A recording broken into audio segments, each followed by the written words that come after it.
Caleb Hunter stood amidst the ruins of his childhood home, his calloused hands trembling as he clutched the yellowed divorce papers. Outside, the siren of a delivery truck blared. His ex-wife was picking up their daughter for the last time before he lost full custody. But when the door opened, a strange woman stepped across the street, her eyes devoid of pity. Only something more dangerous: belief. "Will you stay this time?" Vivian asked, and Caleb knew the answer would decide everything. Follow my story to the end, like and comment the city you're viewing to let me know how far this story has come. The house looked worse than Caleb remembered. He stood in the driveway with his truck idling behind him, staring at the sagging porch and the windows covered in grime so thick you couldn't see through them anymore. The paint had peeled away in long strips, exposing rotted wood underneath. The roof had a visible dip in the middle, like the whole structure was slowly giving up. Caleb killed the engine. Silence pressed in from all sides. Clover Ridge hadn't changed much in 12 years. Same two-lane Main Street, same hardware store with the faded awning, same mountains in the distance, blue and indifferent. He'd driven past his old high school on the way in and felt nothing, just tired. He was 32 years old and felt 50. The passenger door opened. Lily climbed out slowly, her backpack slung over one shoulder, her face blank in that way that killed him. She was 9 now. 9 years old, and she looked at him like he was a stranger doing her a favor. "This is it?" she asked. "Yeah." "It's ugly." "Yeah." She walked toward the porch without waiting for him. Caleb grabbed 2 duffel bags from the truck bed and followed. The steps groaned under his weight. One of them had cracked clean through. He made a mental note to fix it, then wondered if he'd actually do it or just keep stepping over it for months. The front door stuck. He had to shoulder it open. Inside smelled like mildew and old carpet, and something else he couldn't name. Dust hung in the air, visible in the afternoon light coming through the broken blinds. Lily stood in the middle of the living room, turning slowly. "Where's my room?" "Upstairs. Second door on the left." She headed for the stairs without another word. Caleb watched her go, then set the bags down and exhaled. This was home now. This wreck. This monument to everything his old man had let fall apart before he died. Caleb walked through the ground floor, taking inventory. The kitchen faucet dripped. The linoleum was peeling. There was a water stain on the ceiling in the corner that looked recent. He opened the fridge and immediately closed it. The smell was unholy. He heard Lily moving around upstairs. A door opened, closed, opened again. "There's no bed up here," she called down. "I know. I'll get one tomorrow." "Where am I supposed to sleep tonight?" "I brought sleeping bags." Silence. Then footsteps. She appeared at the top of the stairs, staring down at him with that same flat expression. "You said we were moving into a house." "We did." "This isn't a house. It's a dump." Caleb felt the familiar tightness in his chest, the same feeling he got every time she looked at him like that, like he'd let her down again, which he had. Constantly. "It'll be better," he said. "I'm going to fix it up." "Sure." "I mean it." She turned and walked back to her room. The door closed. Not slammed, just closed. Somehow that was worse. Caleb stood alone in the living room and tried to remember why he thought coming back here was a good idea. The sun was setting when he finally went outside to unload the rest of the truck. The neighborhood was quiet. A few houses down, someone was mowing their lawn. Across the street, a porch light came on. That's when he saw her.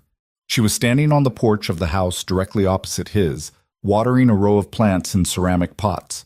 She wore jeans and a plain white shirt, her dark hair pulled back in a loose ponytail. Mid-30s, maybe. She glanced up and caught him staring. Caleb looked away quickly and grabbed another box from the truck bed. "New neighbor?" He turned. She'd set down the watering can and was walking across the street toward him. Not hesitant, just direct. "Yeah," Caleb said. "Vivian Cole." She extended a hand. He shook it. Her grip was firm. "Caleb Hunter." "You bought the Dawson place?" "Inherited it. My old man died 6 months ago." "I'm sorry." "Don't be, we weren't close." Vivian nodded, not pushing it. She glanced at the house. "You planning to renovate?" "That's the idea." "Big project." "I know." She studied him for a moment, and Caleb had the uncomfortable feeling she was seeing more than he wanted to show. People usually looked at him and saw a construction worker. Broad shoulders, calloused hands, the kind of guy who could lift heavy things. That was it. But Vivian's eyes were sharp, assessing. "You do this kind of work?" she asked. "Used to. Been doing commercial jobs the last few years. High-rises, mostly." "Where?" "All over. Denver, Phoenix, Seattle." "Traveling crew?" "Yeah." "Hard life." Caleb shrugged. "Pays well." "Does it?" The question caught him off guard. Not the words, but the way she said them, like she already knew the answer. Before he could respond, Lily appeared in the doorway. "Dad, the toilet doesn't work." Vivian's expression shifted slightly. Surprised, maybe, or just curious. "I'll look at it," Caleb called back. Lily stayed in the doorway watching them. "Your daughter?" Vivian asked. "Yeah, Lily." Vivian raised a hand in a small wave. "Hi, Lily." Lily didn't wave back, just stared. "She's shy," Caleb lied. "No, she's not," Lily said flatly, and went back inside. Vivian smiled, but it was a soft smile. Understanding. "How old?" 9. "Tough age." "They're all tough." Vivian looked at him again with that same measuring gaze. Then she nodded once. "If you need anything, I'm right across the street." "Thanks." She walked back to her house, picking up the watering can and resuming her task like the conversation had never happened. Caleb watched her for a second longer than he should have, then grabbed the last box and headed inside. That night, Lily refused to eat the fast food he'd brought home. She sat cross-legged in her sleeping bag on the floor of her empty room, scrolling through a tablet her mother had given her. Caleb stood in the doorway. "You need to eat something." "I'm not hungry." "Lily." "I said I'm not hungry." He wanted to push, wanted to tell her she couldn't just stop eating because she was mad at him. But he was so tired, and every time he opened his mouth around her lately, he said the wrong thing. "All right," he said quietly. "Good night." She didn't respond. He went downstairs and sat on the couch, which was the only piece of furniture in the whole house. It smelled like his father, stale beer and cigarettes. Caleb pulled out his phone and stared at the screen, thumb hovering over his ex-wife's contact. He didn't call. Instead, he opened the job offers folder. 3 messages from contractors in other states. Big projects. Good money.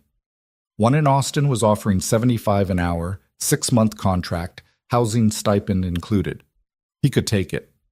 Leave Lily with her mom for a while, just until he saved enough to actually make this place livable. His ex wouldn't fight him on it. She'd probably prefer it. Caleb closed the folder. He thought about Vivian's question. Does it pay well? Not the way she meant. Much fun? The next morning, Caleb woke up on the couch with his neck screaming. Sunlight was pouring through the broken blinds. He checked his phone. 7:42 a.m. He got up, stretched, and walked into the kitchen. Lily was already awake, sitting at the counter with a granola bar. "Morning," he said. She didn't look up. Caleb filled a glass with tap water and drank it, trying to ignore the metallic taste. He needed to check the pipes. Needed to check everything. "I'm going to the hardware store," he said. "You want to come?" "No." "You can't stay here alone?" "Why not?" "Because you're 9. "So?" Caleb rubbed his face. "Just come with me, Lily, please." She sighed loudly, the way only a 9-year-old can, and slid off the stool. They drove into town in silence. The hardware store was the same as it had been when Caleb was a kid, right down to the bell that jingled when you opened the door. The owner, Ed Marlowe, glanced up from behind the counter and did a double-take. "Caleb Hunter?" "Hey, Ed." "Holy hell, heard you were back." Ed came around the counter, wiping his hands on his apron. He was older now, grayer, but still built like a bulldog. "Heard about your old man, too. Tough break." "Yeah. What brings you in?" "Need to start fixing up the house. Gonna need a lot." Ed whistled. "That place is a project. Your dad let it go pretty bad toward the end." "I noticed." Lily wandered off toward the paint aisle, bored. Caleb spent the next 20 minutes walking the aisles with Ed, listing out everything he needed. Drywall, 2x4s, plumbing supplies, roofing materials. The list got longer and longer, and the mental tally in Caleb's head climbed higher and higher. You got help? Ed asked. Just me. Big job for one guy. I've done bigger. Ed gave him a look that said he didn't quite believe that, but he didn't argue. They loaded everything into the truck bed. Caleb paid with a credit card that was already close to maxed out and tried not to think about it. On the drive back, Lily finally spoke. Are we really staying here? Caleb glanced at her. Yeah. Why? Because it's ours. It's a dump. I'm going to fix it. You always say that. The words hit harder than they should have. Caleb tightened his grip on the wheel. This time I mean it, he said. Lily stared out the window. Mom says you always mean it. Caleb didn't respond. What could he say? She was right. By noon, he was tearing out the rotted section of the porch. The wood came apart in his hands, soft and crumbling. He worked fast, trying to outrun the thoughts in his head. Lily sat on the front steps, watching him with the same blank expression. Can I help? She asked eventually. Caleb looked up, surprised. You want to? She shrugged. He handed her a crowbar.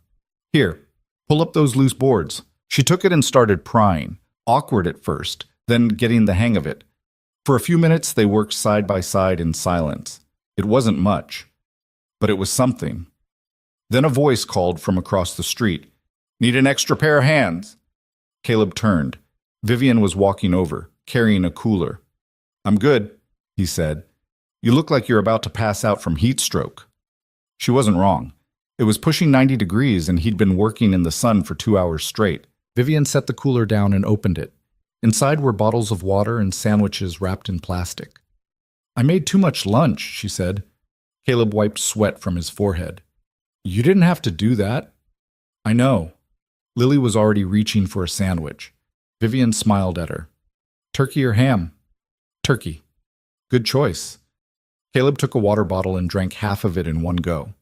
Vivian sat down on the steps next to Lily, completely unfazed by the heat or the mess. How long have you been working on this? Vivian asked.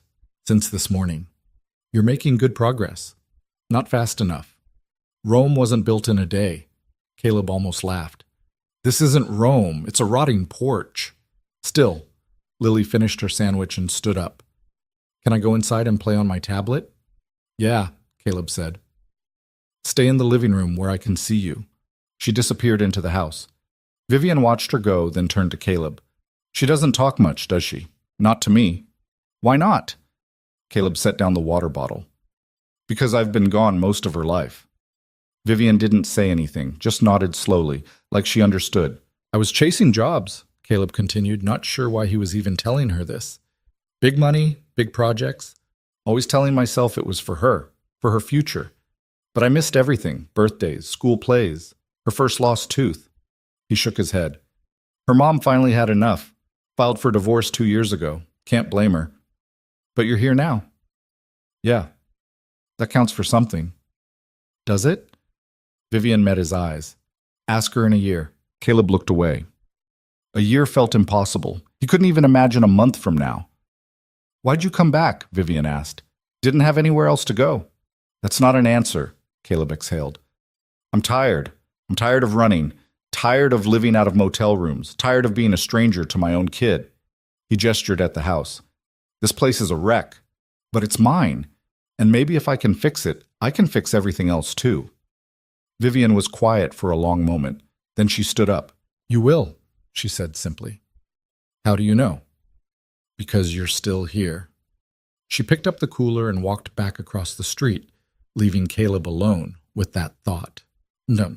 The next few days fell into a rhythm. Caleb worked on the house from dawn until dark. Lily mostly kept to herself, though sometimes she'd come outside and hand him tools or hold a board steady while he nailed it in place. She didn't say much, but she showed up. That was something. Vivian came by every afternoon with food, sometimes sandwiches, sometimes fruit. Once she brought an entire casserole that Lily actually ate without complaining. You don't have to keep doing this, Caleb said one evening as Vivian handed him a plate of pasta. I know. So why do you? Because you need help, and I can give it. Caleb frowned. You don't even know me. Not yet. There was something in the way she said it, not flirtatious, not pitying, just honest. What do you do? Caleb asked. For work, I mean. Investments, mostly. That paying well? Vivian smiled. Better than construction. Everyone's does. She laughed, and the sound was lighter than he expected. You're probably right. That night, after Lily went to bed, Caleb sat on the newly rebuilt porch and stared across the street at Vivian's house. The lights were on in the living room. He could see her moving around inside, watering plants, straightening books on a shelf. She lived alone, as far as he could tell. No car in the driveway except hers, no voices, just her. He wondered what her story was. On Friday, a black SUV pulled up in front of Vivian's house. Caleb was on the roof, replacing shingles, when he noticed it. A man stepped out. Tall, mid-40s, wearing an expensive suit that looked ridiculous in a neighborhood like this. He walked up to Vivian's door and knocked. Vivian answered. Even from a distance, Caleb could see her body language shift, tense, guarded. The man said something. Vivian shook her head. He stepped closer. She stepped back. Caleb set down his hammer. The man raised his voice. Caleb couldn't make out the words, but the tone was clear. Angry. Demanding. Vivian tried to close the door. The man stopped it with his hand. Caleb was off the roof and across the street before he even registered moving. Hey! Both of them turned. The man looked annoyed. Vivian looked relieved? Or maybe just surprised. Can I help you? The man asked, voice dripping with condescension. Just checking if everything's all right, Caleb said, looking at Vivian. Everything's fine, the man said. This is a private conversation. I wasn't asking you. The man's jaw tightened. He was used to people backing down. Caleb could tell. Probably used to getting his way with money or threats, or both. Vivian? Caleb said. She looked at the man, then at Caleb. It's fine. Damien was just leaving. Damien. So that was his name. We're not done talking, Damien said. Yes, we are. Vivian, leave. Damien's face flushed red. He glanced at Caleb, clearly weighing his options. Then he forced a smile that didn't reach his eyes. We'll talk later, he said to Vivian. Then to Caleb, you might want to be careful who you involve yourself with. He walked back to the SUV and drove off, tires squealing slightly. Vivian exhaled and leaned against the door frame. Ex-boyfriend? Caleb asked. Something like that. You always show up uninvited? More often than I'd like. Caleb waited for her to elaborate. She didn't. You okay? He asked. Yeah, thanks for that. Any time. She smiled, but it was strained. You should get back to your roof. Right. He turned to leave, but she called after him. Caleb? He looked back. Be careful around him. Damien doesn't like losing things he thinks he owns. Good thing you're not a thing. Vivian's smile turned real. No, I'm not. Ostrad. That weekend, Lily actually helped. Really helped. She held the ladder while Caleb cleaned out the gutters. She painted the porch railings white while he replaced the rotten boards underneath. She even laughed when he accidentally stepped in the paint tray and left a footprint on the driveway. It was the first time in months Caleb had heard her laugh. That night, they sat on the porch eating pizza straight from the box. The house still had a long way to go, but the porch looked good. Solid. Like it might actually hold up. It's better, Lily said quietly. Yeah? Yeah, Caleb smiled. We're getting there. Lily picked at a piece of pepperoni. Dad? Yeah? Are you going to leave again? The question hit him like a punch. He set down his slice and turned to look at her. No. You said that before. I know. But I mean it this time. How do I know? Caleb thought about that. How could he prove it?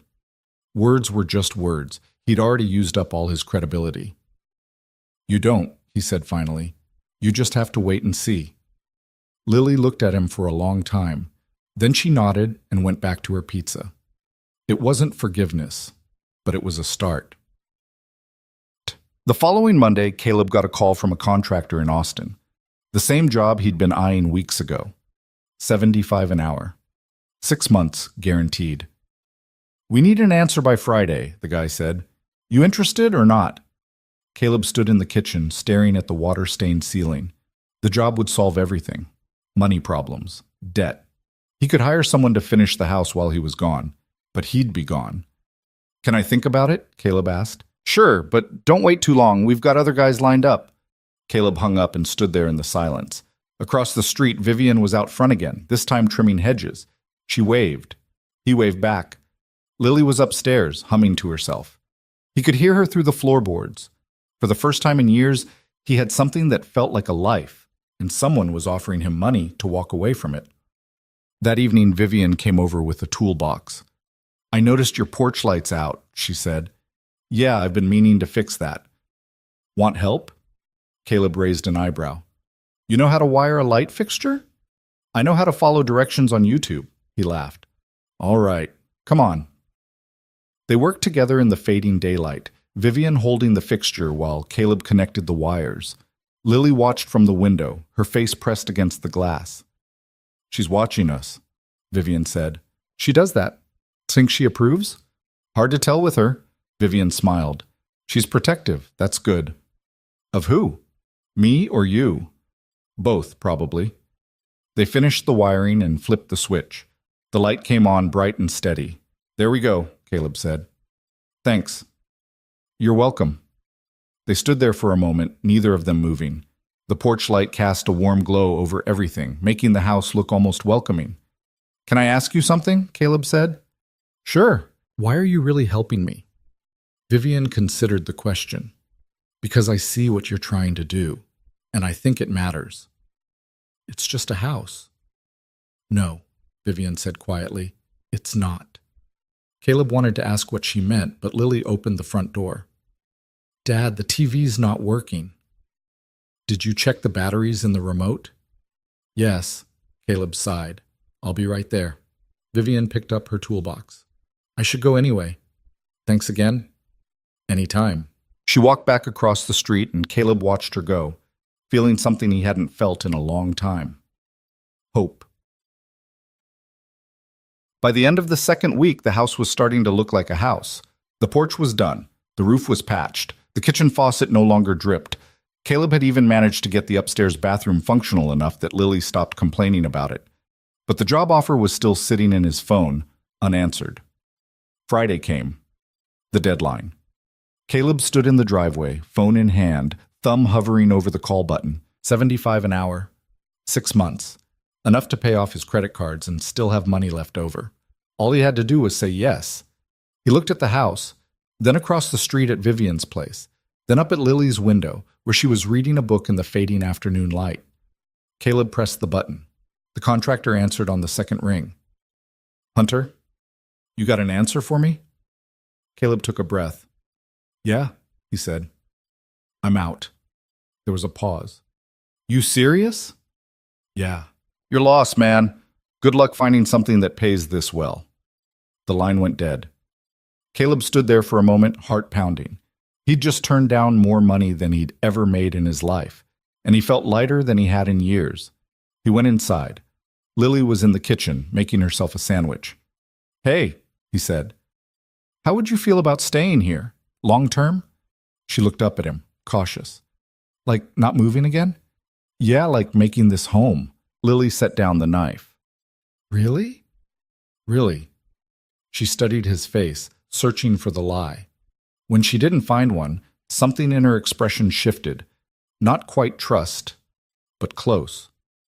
Okay, she said quietly. Caleb smiled. Okay. That night, he sat on the porch with a beer, staring up at the stars. For the first time in longer than he could remember, he wasn't thinking about the next job, the next city, the next place he needed to be. He was exactly where he needed to be. Across the street, Vivian's porch light flicked on. She stepped outside, saw him sitting there, and raised a hand. He raised his beer in response. She smiled. And in that moment, Caleb Hunter, the man who never stayed, realized he wasn't running anymore. The morning after he turned down the Austin job, Caleb woke up to the sound of hammering. He stumbled downstairs in his boxers and a t-shirt, squinting against the sunlight pouring through the windows. The hammering was coming from outside. He opened the front door and found Vivian on his porch, kneeling beside a 2x4, nail gun in hand. Morning, she said, not looking up. Caleb rubbed his eyes. What are you doing? Your steps are uneven. I'm fixing them. At 7 in the morning? I'm an early riser. He stood there, barefoot on the threshold, trying to process this. Vivian wore work gloves and had her hair tied back in a bandana. She looked completely at ease, like she did this every day. You know how to use a nail gun, he said. I know how to do a lot of things. Where'd you even get that? I own it. Caleb descended the steps carefully, avoiding the board she was working on. Why do you own a nail gun? Why wouldn't I? Most people don't. Vivian set down the gun and looked up at him. I'm not most people. There was a challenge in her eyes. Not hostile, just direct. Like she was daring him to ask the real question. Who are you? Caleb asked. I told you, Vivian Cole. That's a name, not an answer. She smiled and went back to work. Maybe you should make some coffee and we can talk about it. Caleb went inside, put on pants, and started the coffee maker. Through the window, he watched Vivian finish the step and move on to the next one. Her movements were efficient, practiced. This wasn't someone who'd watched a YouTube video. This was someone who knew what they were doing. When the coffee was ready, he brought out 2 mugs. Vivian had finished the last step and was inspecting her work, testing each board with her weight. Here, Caleb said, handing her a mug. Thanks. They sat on the porch, drinking coffee in the cool morning air. Across the street, a neighbor was walking their dog. Birds were singing in the trees. It was the kind of quiet that used to make Caleb restless. Now it just felt peaceful. So, he said, you gonna tell me why a woman who does investments owns a nail gun? Vivian took a sip of coffee. I used to build houses. Used to? Long time ago, before I got into other things. What kind of other things? The kind that make more money. Caleb waited. Vivian stared out at the street, her expression unreadable. I grew up poor, she said finally. Really poor. My dad worked construction his whole life and died with nothing. I swore I'd never end up like that. So you got into investing. I got into a lot of things. Real estate first, then tech, made some good bets early, made better ones later. She shrugged. Now I have more money than I know what to do with. Must be nice. It's something. The way she said it made Caleb glance at her.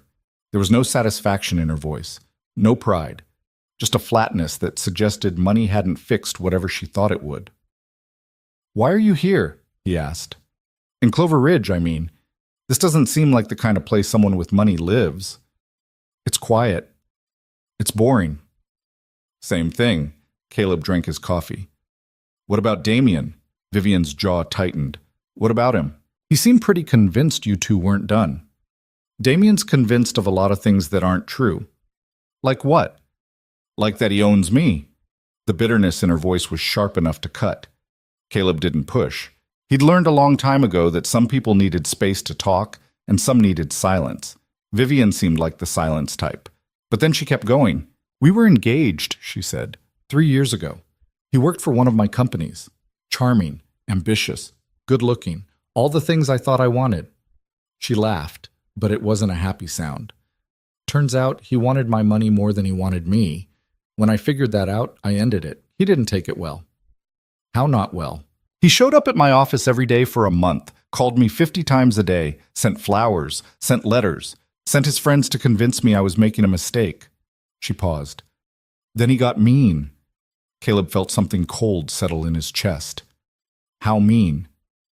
Threatened to sue me, threatened to ruin my reputation, told everyone who'd listened that I was unstable, that I'd used him. Vivian set down her mug. I had to get a restraining order. It didn't stop him, just made him more careful. And now he's here. He found out where I moved. I don't know how, but he did. She looked at Caleb. So yeah, he shows up sometimes, tries to talk to me, tries to convince me we belong together. It's exhausting. You should call the cops. And say what? He hasn't done anything illegal. He just knocks on my door and talks. They can't arrest him for that. Caleb wanted to argue, but she was right. The law didn't work that way. Well, he said, if he shows up again, let me know. Vivian smiled faintly. You gonna fight him for me? If I have to. She studied him for a moment, and Caleb had the uncomfortable feeling she was seeing right through him again. seeing all the ways he'd failed before, all the ways he might fail again. "You're a good man, Caleb Hunter," she said quietly. "Don't know about that." "I do." Before he could respond, Lily's voice called from inside the house. "Dad, where's the cereal?" Caleb stood up. "Duty calls. Go. I'll clean up out here." "You don't have to." "I know." He went inside, leaving Vivian on the porch with the sunrise and the tools and a past she clearly hadn't outrun yet. Over breakfast, Lily asked the question he'd been dreading. "Who's that lady?" "Vivian, our neighbor." "I know her name." "Who is she?" Caleb poured milk over his cereal. "Just a friend." "Mom said you don't have friends." "Well, Mom's wrong about a lot of things." Lily stirred her cereal, watching him. "Do you like her?" "She's nice." "That's not what I asked." Caleb sighed. "Eat your breakfast." "You do like her." "Lily, it's okay if you do. I'm not a baby." She said it with the kind of seriousness only a 9-year-old could muster, like she was giving him permission. Caleb didn't know whether to laugh or cry. "Thanks," he said. "But there's nothing going on. Yet." "Eat." Lily grinned and went back to her cereal. Caleb shook his head and tried not to think about the fact that his daughter had just read him better than he'd read himself. The next few days blurred together in a haze of work. Caleb tackled the interior, stripping wallpaper, patching holes, repainting room by room. Lily helped where she could, mostly just handing him things or keeping him company. She talked more now. Not a lot, but more. She told him about school in her old town, about her best friend Emma, who'd moved away last year, about the teacher who let her stay inside during recess because she hated dodgeball. Caleb listened and tried not to show how much it hurt that he was learning all this now, that he'd missed so much. "Do you think I'll make friends here?" Lily asked one afternoon. They were painting her bedroom a soft blue she'd picked out herself. "Yeah, you're smart, you're funny. Kids will like you. What if they don't?" "Then they're idiots." Lily smiled. "You're not supposed to call kids idiots." "I didn't. I said they would be, hypothetically." "That's the same thing. Totally different." She threw a paint-soaked rag at him. He dodged, laughing, and flicked paint back at her. It landed on her nose. She shrieked and chased him around the room, both of them laughing so hard they could barely breathe. When they finally stopped, covered in blue paint and gasping for air, Lily looked at him with something he hadn't seen in years. Joy. "I miss this," she said quietly. Caleb's throat tightened. "Me too. Don't leave again." "I won't." "Promise?" He wanted to say the words and make them true by sheer force of will, but promises didn't mean anything if you broke them, and he'd broken too many. "I'm going to try," he said. "That's all I can promise." Lily nodded slowly. "Okay." It wasn't enough, but it was honest, and maybe that mattered more. That evening, Vivian came over with takeout, Chinese food in white boxes that smelled incredible. "You didn't have to do this," Caleb said. "I know, but I did anyway." They ate on the porch, Lily between them, all three of them using chopsticks. Lily struggled with hers and eventually gave up, stabbing her orange chicken with a fork instead. "So," Vivian said, "how's the house coming?" "Good. Almost done with the bedrooms. What's next?" "Living room? Maybe the basement, if I'm feeling ambitious." "You should feel ambitious," Caleb smiled. "Why's that?" "Because you're good at this. Better than you think." He didn't know what to say to that. Compliments always made him uncomfortable, especially ones that felt true. Lily looked between them, then announced, "I'm going to go watch TV." "Don't watch anything scary," Caleb said. "I won't." She went inside, leaving them alone. Vivian sipped her tea, looking out at the street. "She's warming up to you," Vivian said. "Yeah, slowly. That's how trust works. Slowly." Caleb picked at his fried rice. "Can I ask you something?" "Sure." "Why do you care? About us, I mean. You don't owe us anything." Vivian was quiet for a long moment. When she spoke, her voice was softer than usual. "When I was a kid, my mom left. Just walked out one day and never came back.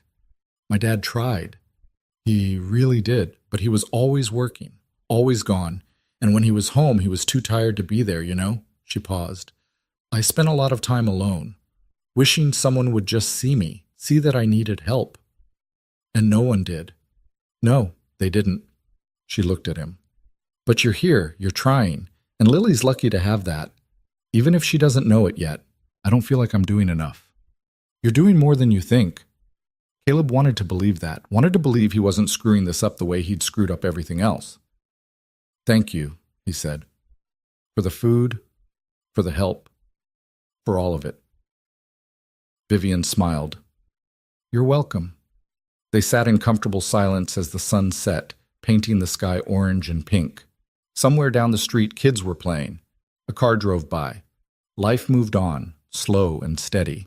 For the first time in years, Caleb felt like he was part of it. The next morning, Damien came back.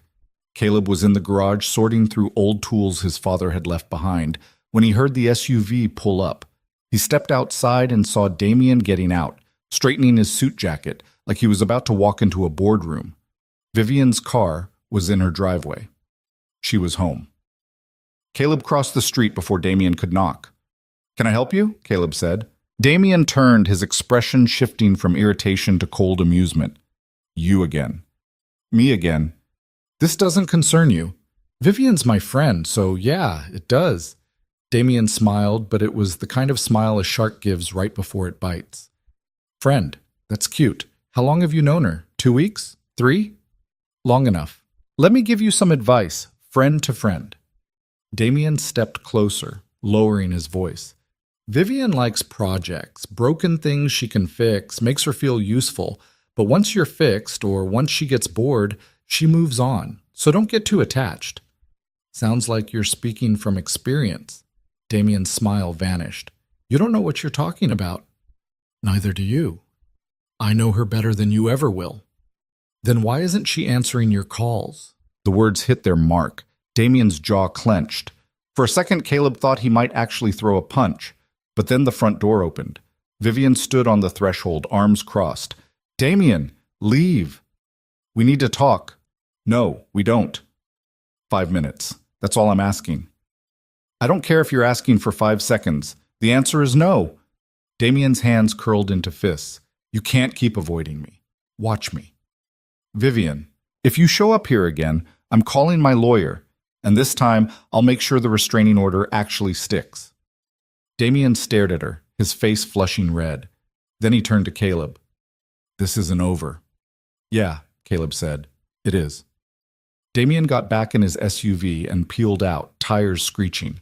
Caleb watched him go, adrenaline still buzzing in his veins. You okay? He asked Vivian. Yeah, she exhaled slowly. Thanks. He's not going to stop, is he? Probably not. Then we need to do something about it. Vivian looked at him, surprised. We? Yeah, we. She smiled, and this time it reached her eyes. Okay, we. That night Caleb couldn't sleep. He kept thinking about Damien's face, the anger, the entitlement, the way he looked at Vivian like she was something he'd lost and was determined to get back. Caleb had seen guys like that before, on job sites, in bars. They never stopped until someone made them. He got up, went downstairs, and found Lily asleep on the couch, with the TV still on. Some cartoon he didn't recognize. He turned it off, draped a blanket over her, and stood there for a moment watching her breathe. She was so small, so fragile, and he'd do anything to keep her safe. The same went for Vivian, he realized. Somewhere in the past few weeks, she'd gone from a neighbor to something more. Not romance, not yet, but something. Someone he cared about, someone he'd protect. The next day, Vivian showed up with a proposal. I need a favor, she said. They were standing in Caleb's driveway. He'd just finished replacing the mailbox, which had been leaning at a 45-degree angle since he'd arrived. What kind of favor? I'm hosting a charity event in 6 weeks, big fundraiser for the community center. Dinner, auction, the whole thing. She hesitated. The venue I booked just fell through, construction delays. Caleb wiped his hands on his jeans. And you need a new venue. I need a miracle. This event raises most of the center's operating budget for the year. If it doesn't happen, they'll have to cut programs, kids' programs. What about another hotel? Conference center? Everything's booked. It's peak wedding season. Caleb thought about it. What kind of space are you looking for? Something that can hold 200 people, decent lighting, kitchen access for catering. That's specific. I know. Which is why I'm screwed. Caleb looked past her down the road toward the edge of town. There was an old barn out there. Massive thing. Used to belong to the Hendersons before they sold their farm and moved to Florida. He'd driven past it a few times. The structure looked solid, even if the aesthetics were rough. What if I told you I might have an idea? He said. Vivian's eyes lit up. I'm listening. They drove out to the barn that afternoon. It sat on 5 acres of overgrown grass, the paint peeling, the doors hanging crooked on their hinges. But when Caleb stepped inside, he saw potential. The bones were good, high ceilings, open floor plan, windows on 3 sides that let in natural light. It smelled like hay and rust, but that could be fixed. This is a barn, Vivian said. It's a blank canvas. It's falling apart. So was my house. Now look at it. Vivian walked the perimeter, her heels clicking on the concrete floor. Caleb could see her mind working, running calculations.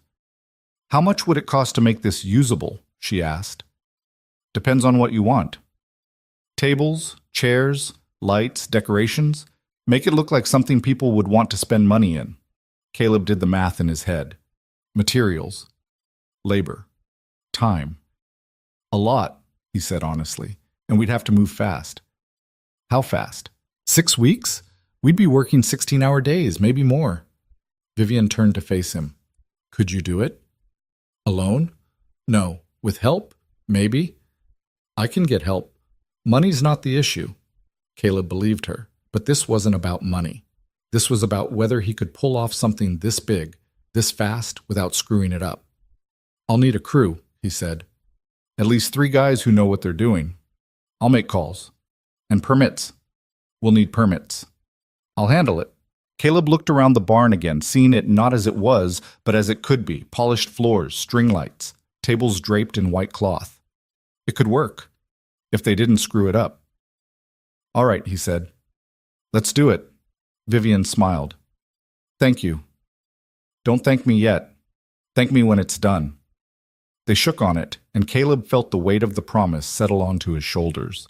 This was bigger than fixing a porch, bigger than painting a bedroom. This was something that mattered, and he couldn't afford to fail. The next morning, Vivian showed up with a crew. 4 guys, all in their 40s, all with the kind of weathered hands that told you they'd been doing this work their whole lives. She introduced them one by one. This is Marco. He does electrical. Marco nodded, short, stocky, arms covered in tattoos.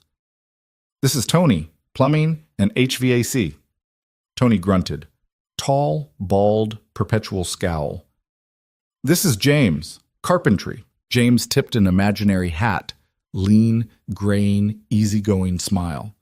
And this is Roger. He does everything else. Roger waved.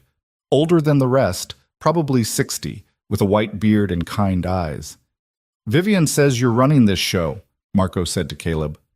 That's the plan. You done this kind of thing before? Built plenty of things. Never a barn. Marco grinned. First time for everything. They got to work. The first week was brutal. Clearing out debris, fixing the foundation, replacing rotted beams. Caleb worked alongside them, matching them hour for hour, and by the end of each day he was so exhausted he could barely stand. But it felt good, real, like he was building something that mattered.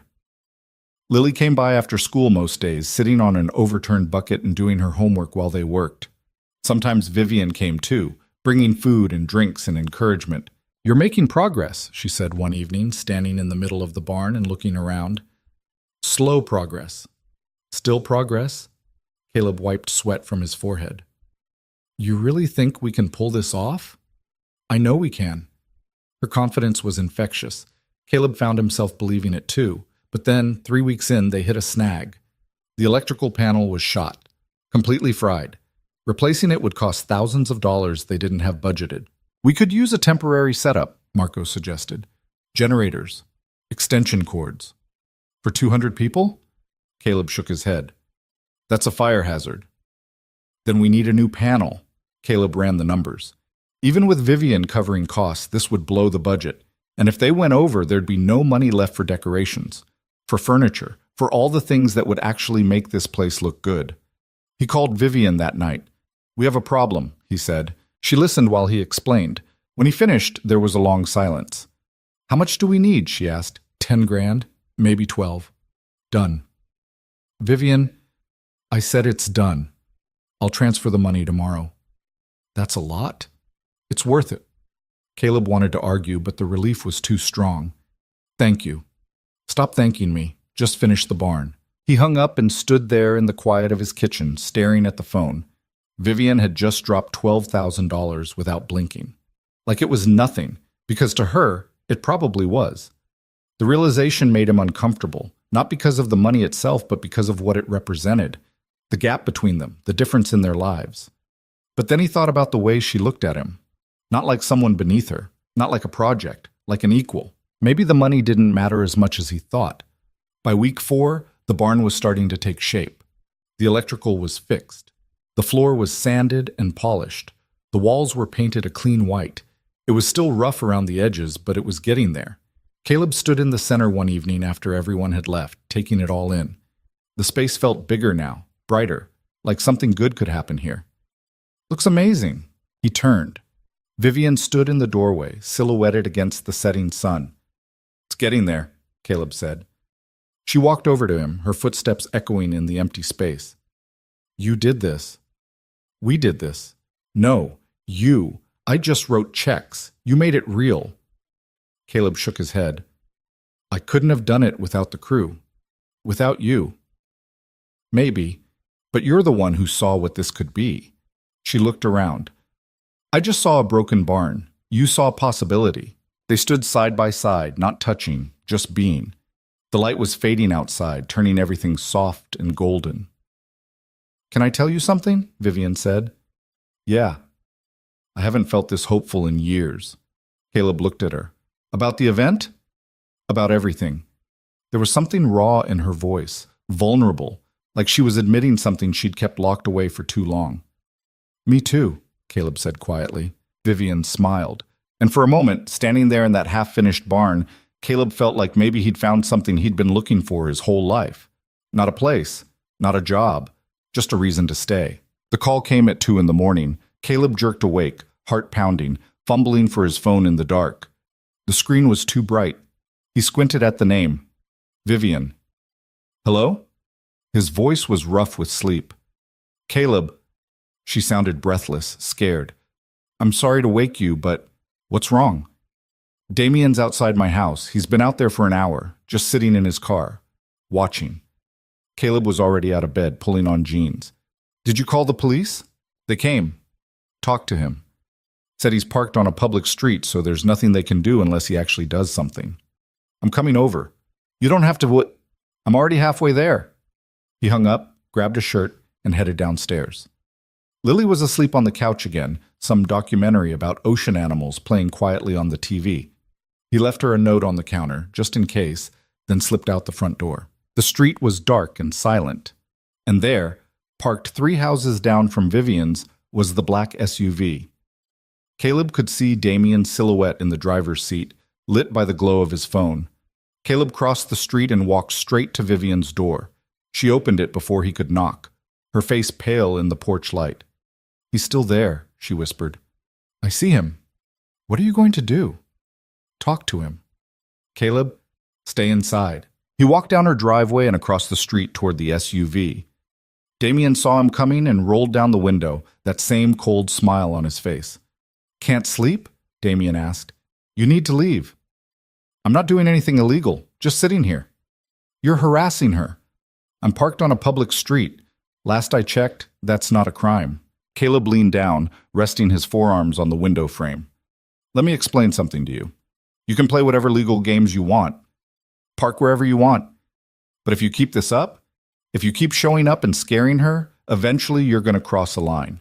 And when you do, I'll be there. Damien's smile widened. Is that a threat? It's a fact. You think you scare me?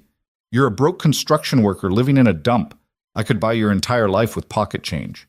Then go buy someone else's, because Vivian's not for sale. Damien's expression darkened. You don't know her. You don't know what we had. Had. Past tense. She'll come back. She always does. No, Caleb said quietly. She won't. For a moment, something flickered across Damien's face. Not anger, something worse, desperation. The look of a man who'd lost the one thing he couldn't buy back. Then it was gone, replaced by that smooth, controlled mask.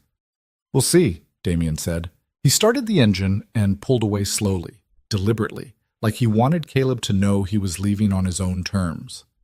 Caleb stood in the street and watched until the taillights disappeared around the corner. Then he turned and walked back to Vivian's house. She was standing in the doorway, arms wrapped around herself. "Thank you," she said. "He'll be back." "I know." Caleb climbed the porch steps. "You can't keep living like this." "What choice do I have? Get better security, cameras, an alarm system." "I have all that. It doesn't stop him from sitting outside." Caleb wanted to fix this, wanted to find some solution that would make Damien disappear. But there wasn't one. Not without things getting messy. "Do you have somewhere else you can stay?" he asked. "Just for a few days until he cools off." Vivian shook her head. "I'm not running from him. I did that once. Moved across the country to get away. And he still found me." "Then what?" "I don't know." She looked exhausted. "I just don't know." They stood there in the quiet, the night pressing in around them. Somewhere down the street, a dog barked. A car passed. Normal sounds. Normal night. But nothing felt normal. "Stay at my place," Caleb said. Vivian blinked. "What?" "Just for tonight. The couch is uncomfortable as hell, but it's better than being here alone." "Caleb, I can't." "Yes, you can. Grab whatever you need. 5 minutes." She hesitated, then nodded and went inside. Caleb waited on the porch, scanning the street for any sign of the SUV, but it was gone. For now. Vivian came back with an overnight bag. They walked across the street together, Caleb keeping himself between her and the road, just in case. Inside, the house was quiet. Lily was still asleep. Caleb grabbed a blanket from the hall closet and handed it to Vivian. "Bathroom's upstairs if you need it. Kitchen's there if you get hungry. Help yourself to whatever." "Thank you," Vivian said softly. "Don't mention it." He started to head upstairs, but she caught his arm. "Caleb?" He turned. "I mean it. Thank you. For all of this. For caring." "Of course I care." "Most people wouldn't." "Then most people are idiots." She smiled, but it was sad, tired. "Good night." "Good night."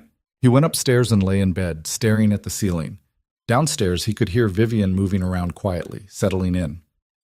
The house felt different with her in it. Fuller, somehow. He thought about Damien's face, the entitlement, the refusal to let go. And he thought about Vivian, who'd spent years building a life for herself, only to have someone try to tear it down because they couldn't handle losing. Caleb had been that guy once. Not the controlling type, but the kind who made promises and broke them. Who let people down because he was always chasing the next thing. He wouldn't be that guy anymore. Whatever it took. Morning came too fast. Caleb woke to the smell of coffee and stumbled downstairs to find Vivian in the kitchen, already dressed, pouring 3 mugs. "You didn't have to make breakfast," he said. "I didn't, just coffee." She handed him a mug. "But I figured you could use it. You're not wrong." Lily appeared in the doorway, rubbing her eyes. She stopped when she saw Vivian. "Why is she here?" Lily asked. "She needed a place to stay for the night," Caleb said. "Why?"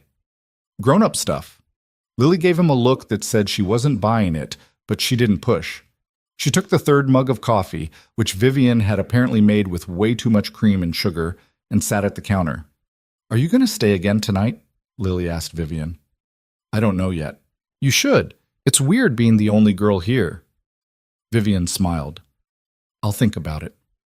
They drank their coffee in comfortable silence, and Caleb realized this was the first time in years he'd had breakfast with 2 people he actually wanted to be around. It felt normal, easy, like a family.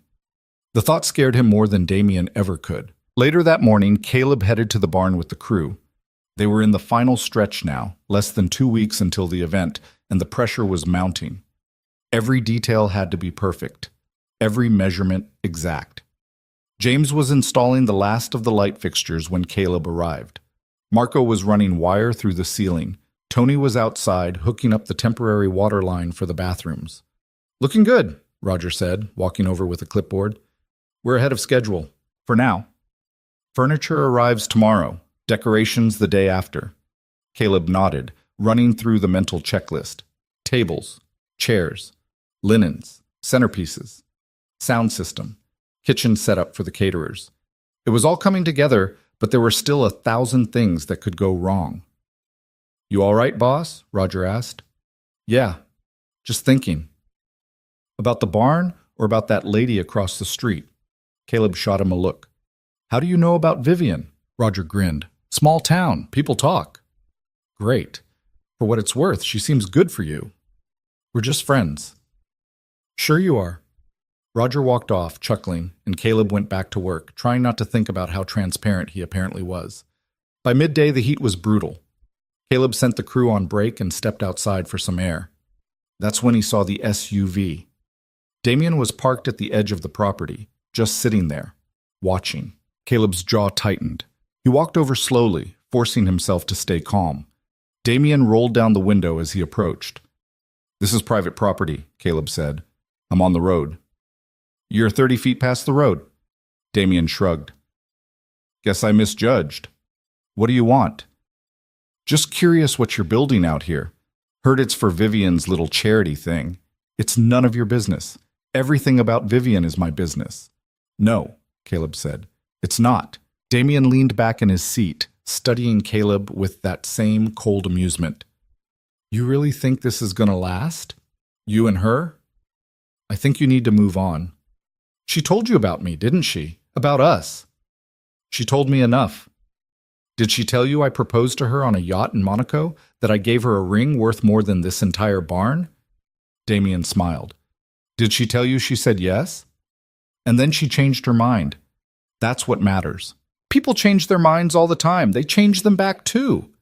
Caleb stepped closer, lowering his voice. Listen to me very carefully. Vivian doesn't want you. She's made that clear. So you can keep showing up and making a fool of yourself, or you can accept reality and leave her alone. Your choice. Damien's smile faded. You're making a mistake.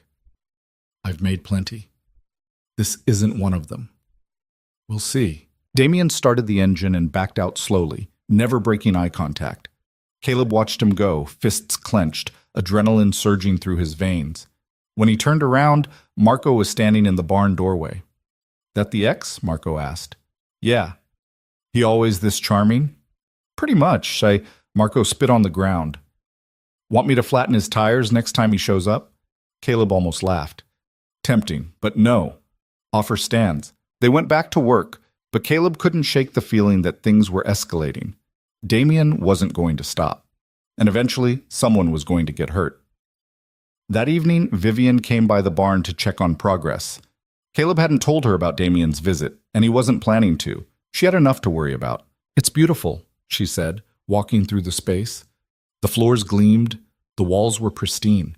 String lights hung from the ceiling, not yet turned on, but Caleb could already picture how they'd look. We're getting there. Getting there? Caleb, this is incredible. Wait till you see it with the furniture. Vivian turned to him, her expression serious. I need to tell you something. Okay. I got a call this afternoon from the community center director. She said someone's been calling donors, telling them not to come to the event. Caleb's stomach dropped. Damien, I don't have proof. But who else would it be? How many donors? 3 so far. All major ones. Did they pull out? Not yet. But if he keeps this up...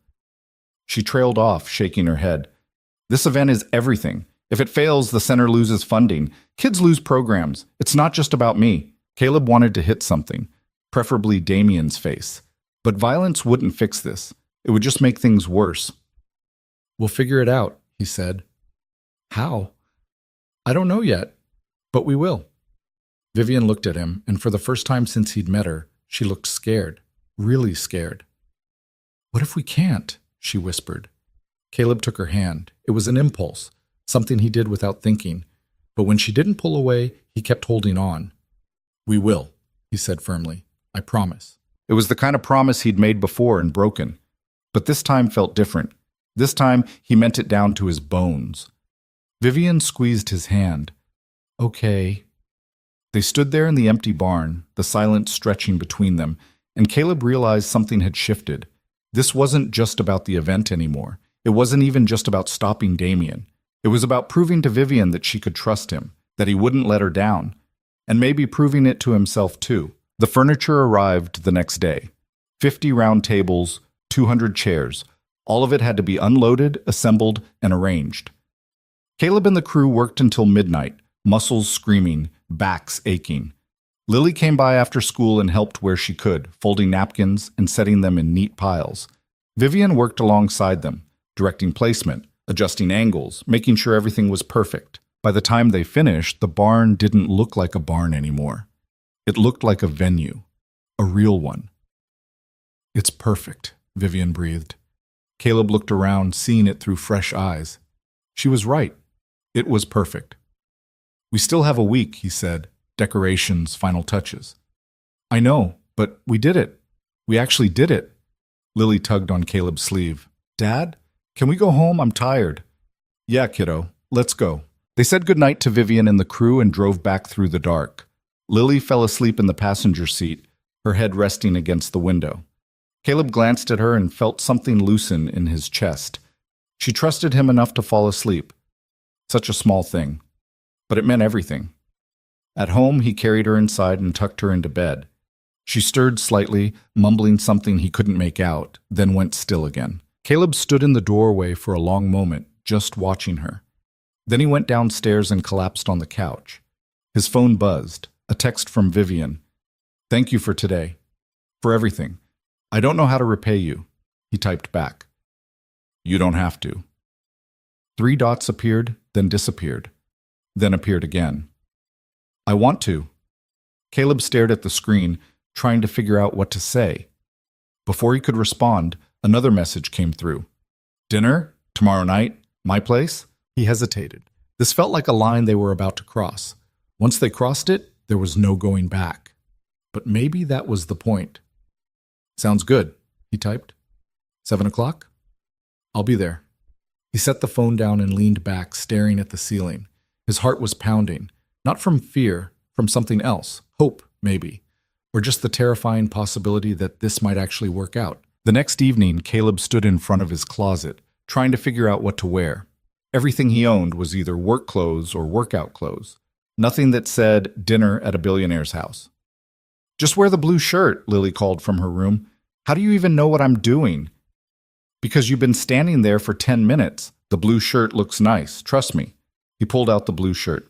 She was right. It did look nice. "Thanks, kid." "You're welcome. Are you going to kiss her?" Caleb nearly dropped the hanger. "What? Vivian, are you going to kiss her?" "That's none of your business." "So, yes. I didn't say that. You didn't say no." Caleb sighed. "Do your homework." Lily giggled. He could hear it through the wall. At 7 sharp, he knocked on Vivian's door. She answered wearing jeans and a soft gray sweater, her hair down, no makeup. She looked more relaxed than he'd ever seen her. "Come in," she said. The inside of her house was nothing like he expected. He'd imagined something sleek and modern, all glass and chrome. But it was warm, lived in. Bookshelves lined the walls, plants sat on every surface. There were framed photos of places he didn't recognize, artwork that looked handmade. "You seem surprised," Vivian said. "I guess I am." "What were you expecting?" "I don't know, something colder." She smiled. "I get that a lot." Dinner was simple. Pasta with homemade sauce, salad, bread. They ate at her kitchen table, talking about nothing important.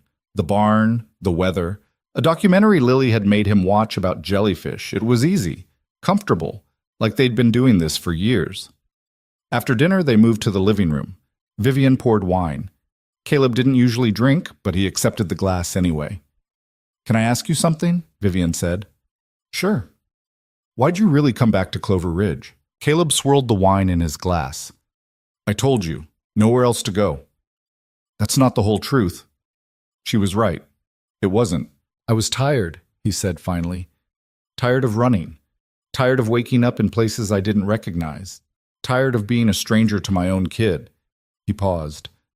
"My ex-wife told me once that I was good at starting things, but terrible at finishing them. And she was right. I'd start a job, get bored, Move on. Start a relationship. Get scared. Bail. I've been doing that my whole life. And now? Now I'm trying to finish something. For once. Vivian was quiet for a moment. The barn? The barn. The house. Lily. He looked at her. You. The word hung in the air between them. Vivian set down her wine glass. Caleb, I know this is complicated. I know I'm not exactly a catch. I'm broke. I've got baggage. I've screwed up more times than I can count. He leaned forward. But I care about you, and I'm not going anywhere. Vivian's eyes were bright. She reached across the space between them and took his hand. I care about you too, she said quietly. Yeah? Yeah. They sat there, hands clasped, not saying anything. And then Vivian leaned in and kissed him. It was soft, tentative, like she was testing the waters. Caleb kissed her back, slow and careful, and for a moment the rest of the world disappeared. No Damien, no past mistakes, no uncertainty about the future, just this. When they finally pulled apart, Vivian was smiling. I've wanted to do that for weeks, she admitted. Me too. Why didn't you? Didn't think I had the right. You do. They kissed again, and this time it was deeper, more sure. Caleb felt something shift inside him, like a door he'd kept locked for years finally opening. This was real. This mattered, and he wasn't going to screw it up. Later, walking back across the street to his own house, Caleb felt lighter than he had in years. The stars were out, the air was cool, everything felt possible. He unlocked his front door and found Lily waiting on the stairs. So? She asked. So what? Did you kiss her? Caleb smiled. Go to bed, kid. You totally did. Good night, Lily. She grinned and ran upstairs, and Caleb stood alone in the hallway, shaking his head. But he was smiling too. The week passed in a blur, final touches on the barn, decorations going up, the sound system being tested, everything was falling into place. And then, 3 days before the event, Damien made his move. Caleb was at the barn when Vivian called, her voice shaking. He filed a lawsuit. Caleb's blood went cold. For what? Breach of contract. He's claiming I owe him money from a business deal we were partners on. It's complete fiction, but he filed it anyway. Can he do that? He just did, and he timed it perfectly. The hearing is scheduled for the day of the event. Caleb felt rage surge through him. That bastard. If I don't show up, he gets a default judgment. If I do show up, I miss the event. He's trying to force your hand. It's working. Caleb paced the barn, trying to think.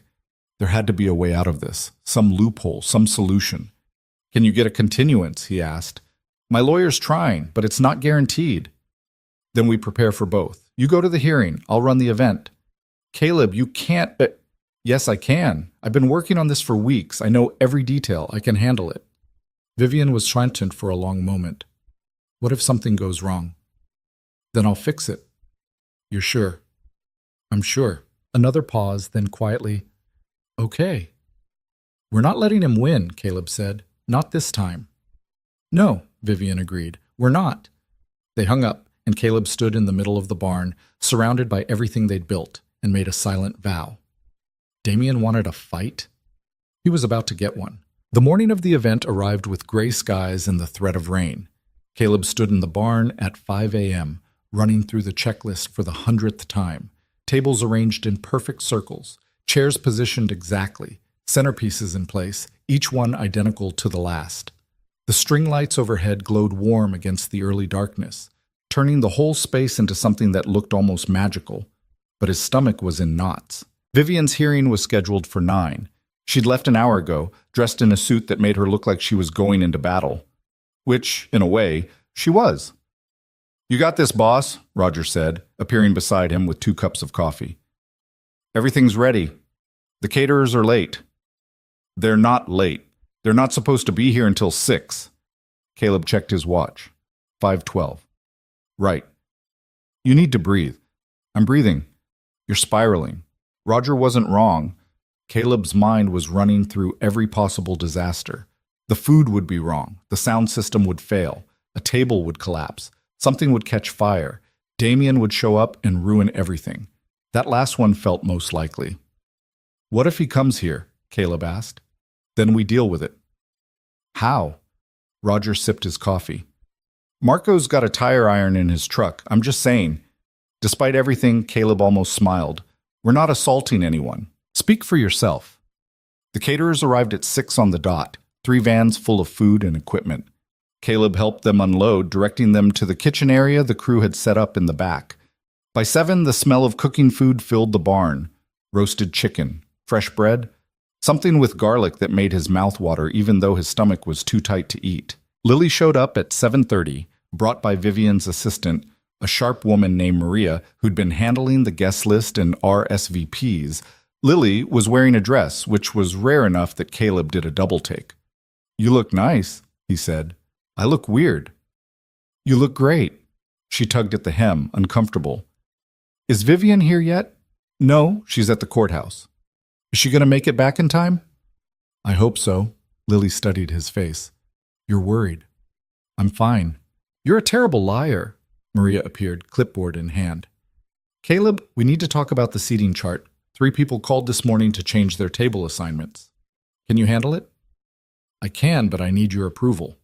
"Whatever you think is best." Maria gave him a look that said she'd expected more input, but she nodded and walked off. Caleb turned back to the barn, watching the crew make final adjustments.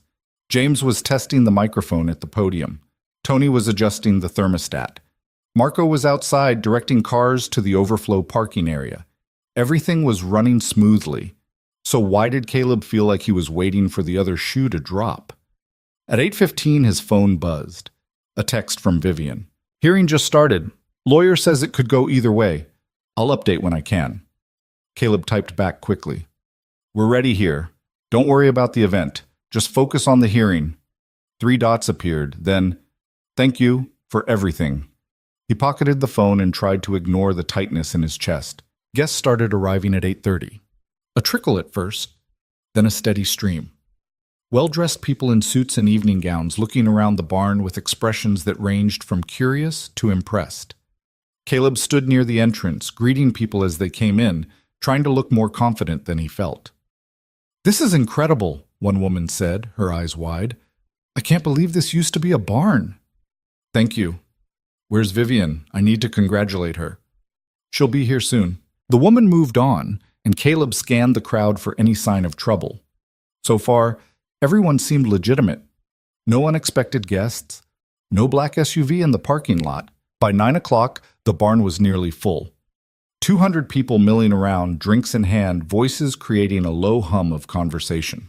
The auction items were displayed on tables along one wall. Art, vacation packages, signed memorabilia, things that would hopefully bring in enough money to keep the community center running for another year. Maria appeared at Caleb's elbow. "We need to start seating people. Dinner's in 30 minutes. Vivian's not here yet." "I know, but we can't wait much longer." Caleb checked his phone. No new messages. "Give her until 9:15, he said. "Then we'll start." Maria nodded and disappeared into the crowd. Caleb felt his phone buzz and grabbed it, hoping for an update. But it wasn't Vivian. It was a number he didn't recognize. He almost didn't answer. Then something made him swipe to accept. "Hello? Caleb Hunter?" A man's voice, smooth, professional. "Yeah, who's this?" "My name is Richard Sampson. I'm an attorney representing Damian Cross." Caleb's grip tightened on the phone. "What do you want?" "I'm calling on behalf of my client to offer you an opportunity." "I'm not interested." "You haven't heard the offer yet." "Don't need to." "Mr. Cross is willing to drop the lawsuit against Ms. Cole. All charges dismissed. No financial penalty." Caleb's heart stuttered. "In exchange for what?" "You convince Ms. Cole to meet with him. One conversation. That's all he's asking." "You're insane." "It's a generous offer. It's manipulation. It's a chance to end this without further legal action. Think about it. Ms. Cole could be tied up in court for months, maybe years. All of that goes away if she just agrees to talk to him." Caleb wanted to throw the phone across the barn. "Tell your client to go to hell. Mr. Hunter. And tell him if he shows up here tonight, I'll have him arrested for trespassing." He hung up and stood there, shaking with anger. This was Damian's play. Corner Vivian legally, then offer a way out that forced her back into his orbit. It was sick. "Dad?" He turned. Lily was standing a few feet away, watching him with concern. "You okay?" she asked. "Yeah, just a work call." "You look mad." "I'm fine." She didn't believe him, but she didn't push. "People are sitting down. Maria says we're starting soon." "Okay, thanks." Lily hesitated. "Is Vivian gonna make it?" "I don't know." "What if she doesn't?" "Then we do this without her." Lily nodded and walked back toward the tables. Caleb took a breath and tried to center himself.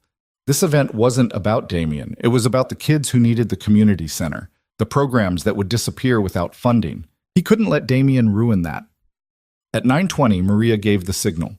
People started moving to their assigned tables, settling in, unfolding napkins. The servers began bringing out the first course: salads, bread, wine. Caleb stood near the back, watching everything unfold. So far, it was going perfectly.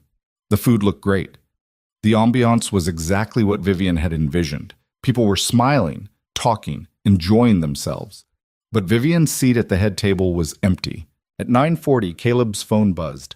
"Heading back now. Hearing went longer than expected. Be there in 20. Relief flooded through him. He typed back quickly. "Everything's great here. Drive safe." 20 minutes. He could hold things together for 20 minutes. The first course ended. The servers cleared plates. The second course came out. Chicken. Vegetables. More wine. The noise level in the barn rose as people relaxed, the earlier formality giving way to laughter and conversation. Caleb checked his watch. 10 o'clock. Vivian should be here any minute. Then the lights went out. Not all of them. Just the string lights overhead. The room plunged into semi-darkness, lit only by the candles on each table. Caleb's stomach dropped. He pulled out his phone and used the flashlight to navigate toward the electrical panel. Marco was already there, frowning at the breaker box. "What happened?" Caleb asked. "Don't know. Everything looks fine." "Can you fix it?" "Give me a minute." Caleb turned back to the crowd. People were murmuring, confused but not panicking. Yet, Maria appeared beside him. "What's going on?" "Power issue. Marco's handling it.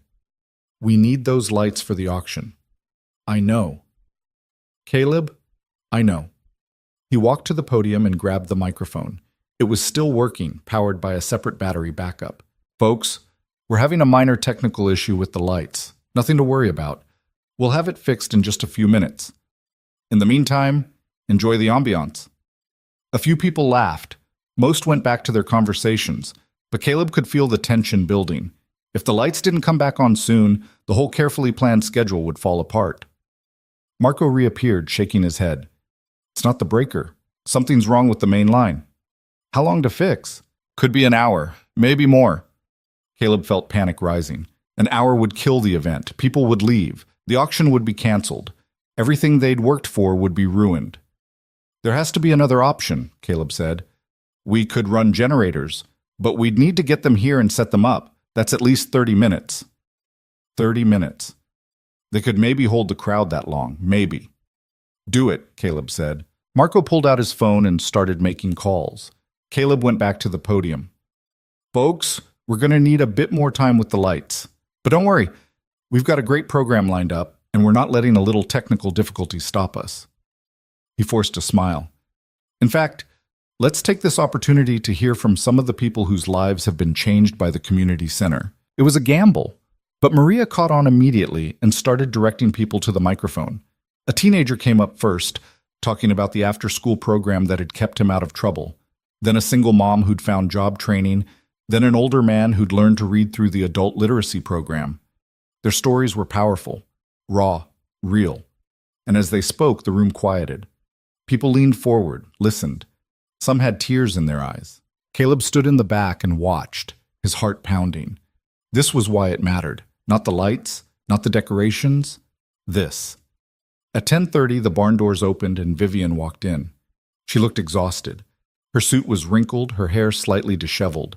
But when she saw the room full of people, saw the testimonials happening at the podium, her face transformed. Caleb met her near the entrance. "What happened to the lights?" she whispered. "Power issue. Marco's working on it." "And this?" She gestured to the podium, where a young girl was talking about the art classes that had helped her process her parents' divorce. Improvising? Vivian looked at him, and there was something in her expression that made his chest tight. You're incredible. I'm winging it. You're saving this. Before he could respond, Maria appeared. Vivian?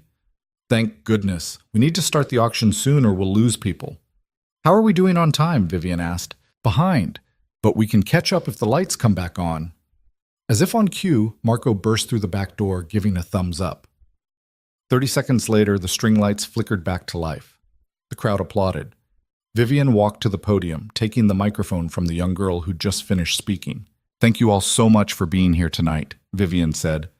Her voice was steady, confident, like the hearing and the stress and everything else hadn't touched her. I apologize for my late arrival. I was dealing with some unexpected business. But I'm here now, and I'm so grateful for your patience and your generosity. She launched into her prepared remarks, talking about the community center, the programs it offered, the lives it changed. The crowd listened, rapt. Caleb watched from the back, feeling something settle in his chest. They'd done it, despite everything, despite Damien's attempts to sabotage them, despite the power failure, despite all of it. They'd pulled it off. The auction started at 11. Maria ran it with military precision, calling out items, taking bids, keeping the energy high. A weekend in Napa went for $8,000. A signed guitar from a famous musician went for $12,000. A private dinner with a celebrity chef went for $15,000. The numbers climbed higher and higher. By the time they reached the final item, they'd already raised over $200,000. Caleb stood near Lily, who was watching the auction with wide eyes. People are crazy, she whispered. They're generous. Same thing. He smiled and pulled her close. She leaned against him, and for a moment everything felt right. Then the barn doors opened again, and Damien walked in. Caleb's entire body went rigid. Damien was alone, dressed in a perfectly tailored suit, his expression calm and composed. He scanned the room until his eyes landed on Vivian at the podium. Stay here, Caleb told Lily. Dad, stay here. He moved through the crowd toward Damien, keeping his movements controlled. The last thing he wanted was a scene. But if Damien tried anything, Caleb would end it. Fast. They met near the entrance. Damien smiled that cold, empty smile. Hell of an event, Damien said. You need to leave. I'm here to make a donation. That's allowed, isn't it? You're not welcome here. It's a public event. You can't legally remove me unless I cause a disturbance. Caleb stepped closer, lowering his voice. Then I guess we'll have to wait until you do. Damien's smile widened. I'm not here to cause trouble. I'm here to support Vivian's cause. You sued her this morning. Business is business. This is charity. Caleb wanted to hit him, wanted to drag him out of the barn and make sure he never came back. But Marco appeared beside him, along with James and Tony. A silent wall of muscle. Damien glanced at them, then back at Caleb. Fine, I'll leave. But tell Vivian I tried. Tell her yourself, she's right there. She won't listen.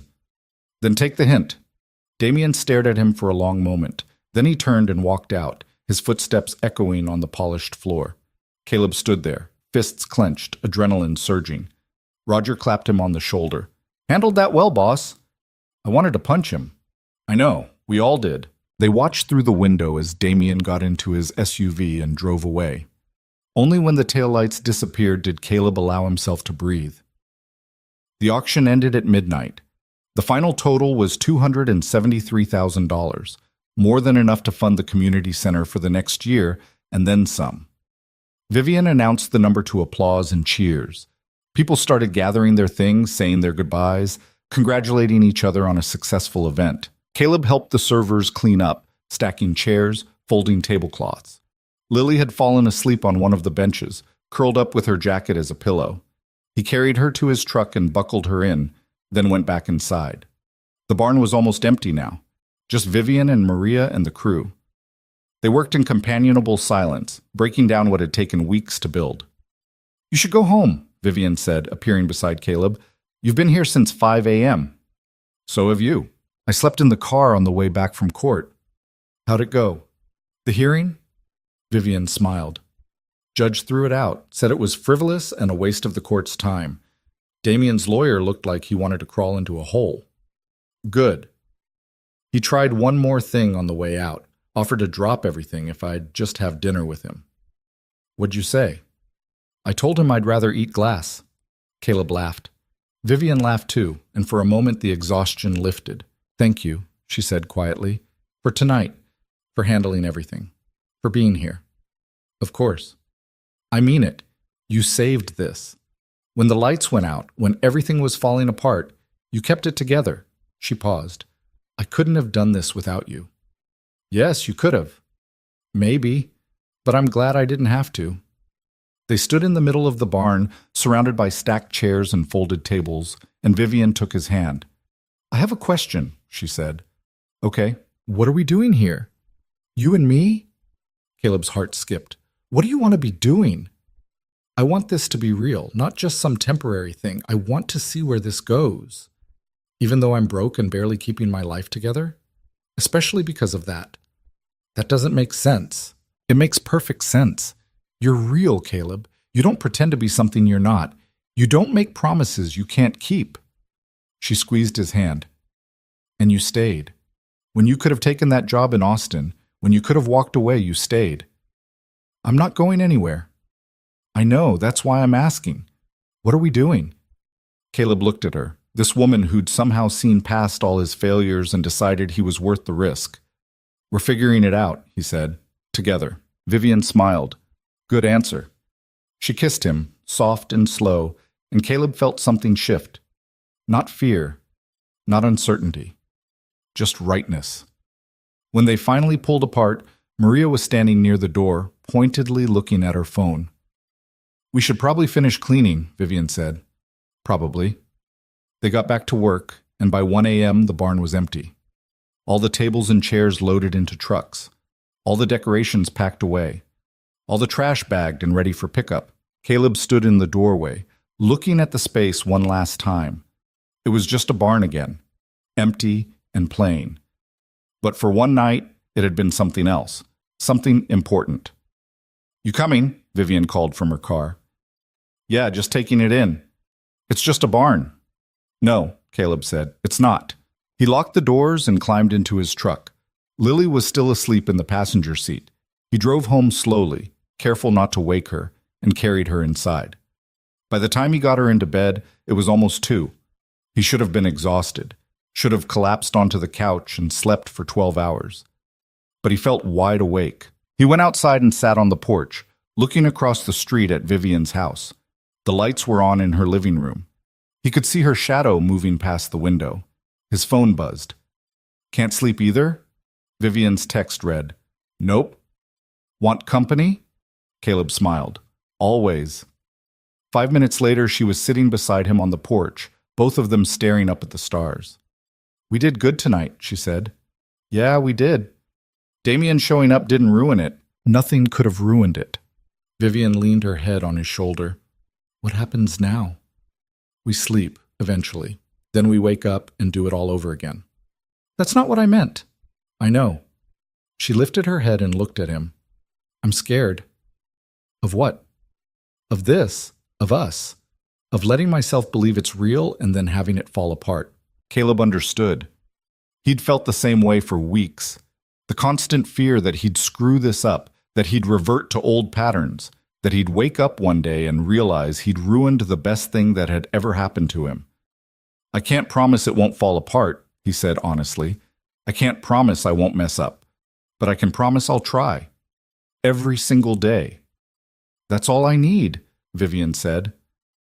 They sat in silence, the night wrapping around them, and Caleb realized something. For the first time in his life, he wasn't thinking about what came next, wasn't planning his exit strategy, wasn't looking for the door. He was just here, present, and that was enough. The week after the event, Caleb woke up every morning expecting something to go wrong. Old habits died hard. Years of waiting for the other shoe to drop had trained him to never fully relax, never fully trust that things could just be good. But every morning, he'd roll over, check his phone for some disaster, and find nothing. Just normal life. Lily getting ready for school. Vivian texting him good morning. The house slowly becoming a home instead of a project. It was unsettling in the best possible way. On Thursday, he got a call from the community center director, a woman named Sharon with a voice that could cut through steel. I wanted to thank you personally, she said, for what you did at the event. Vivian told me you basically ran the whole thing when she was stuck in court. I had help. Don't be modest. It doesn't suit you. Sharon paused. We're expanding the center, adding a new wing for a workshop program. Carpentry, electrical work, plumbing, teaching kids actual skills. That's great. We need someone to run it, someone who knows construction and can teach, someone the kids will actually listen to. Caleb's throat tightened. You're offering me a job. I'm offering you a purpose. The pay's not amazing, $35 an hour, but it's steady, year-round, and you'd be helping kids who need exactly what you can give them. $35 an hour was less than half what he'd made on those big commercial jobs. But those jobs had required him to live in motels, eat fast food every night, and miss everything that mattered. This would let him stay. When do I start? He asked. Sharon laughed. Monday, if you're serious. I'm serious. Good. Come by tomorrow, and we'll do the paperwork. They hung up, and Caleb sat there in his kitchen, staring at his phone. A job. A real one. Something that meant something. He called Vivian immediately. I got a job, he said when she answered. That's amazing. Where? The community center, teaching construction skills to kids. There was a pause, then Vivian's voice, warm and proud. Caleb, that's perfect. Yeah? Yeah, you're going to be incredible at it. I don't know, I've never taught before. You taught Lily how to use a nail gun. That's different. No, it's not. You're patient. You explain things. You don't talk down to people. She paused. Those kids are lucky to have you. Caleb felt his chest tighten with something that felt dangerously close to hope. Thanks. Come over tonight. We'll celebrate. Can't. Lily has a school thing. Tomorrow then. Bring Lily. I'll cook. You cook? I'm learning. It'll be an adventure. Caleb smiled. Can't wait. That evening, he sat in the back of Lily's school cafeteria for parent-teacher night, surrounded by other parents who all seemed to know exactly what they were doing. He felt out of place in his work jeans and flannel shirt, but Lily had insisted he come. Her teacher, Mrs. Patterson, was a woman in her 50s with kind eyes and the patience of someone who'd been doing this for decades. Lily's doing wonderfully, she said, flipping through a folder of Lily's work. Her reading comprehension is above grade level. Her math is solid, and she's starting to make friends. Really? Caleb leaned forward. She hasn't mentioned that. She's been sitting with Emma Rodriguez at lunch. They're working on a project together for the science fair. Something in Caleb's chest loosened. Lily was making friends, building a life here, putting down roots. She talks about you a lot, Mrs. Patterson continued, about the house you're fixing up, about the barn you helped build. She smiled. She's proud of you. Caleb didn't know what to say to that. The idea that Lily could be proud of him felt impossible, but Mrs. Patterson wasn't the type to lie. Thank you, he managed. You're doing a good job. I know single parenting is hard. I'm trying. It shows. On the drive home, Lily was quiet, staring out the window at the passing streetlights. Your teacher says you're doing good, Caleb said. Yeah. She said you're making friends. Emma's cool. She's into dinosaurs. Dinosaurs are cool? Lily smiled a little. You don't even know anything about dinosaurs. I know they're big and extinct. That's something. That's literally nothing. Agree to disagree. They pulled into the driveway, and Lily unbuckled her seatbelt but didn't get out right away. Dad? Yeah? Are you and Vivian together? Like, actually together? Caleb turned off the engine. Yeah, we are. Good.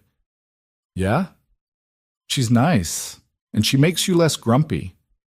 I'm not grumpy. You used to be. Before we moved here. Caleb thought about that.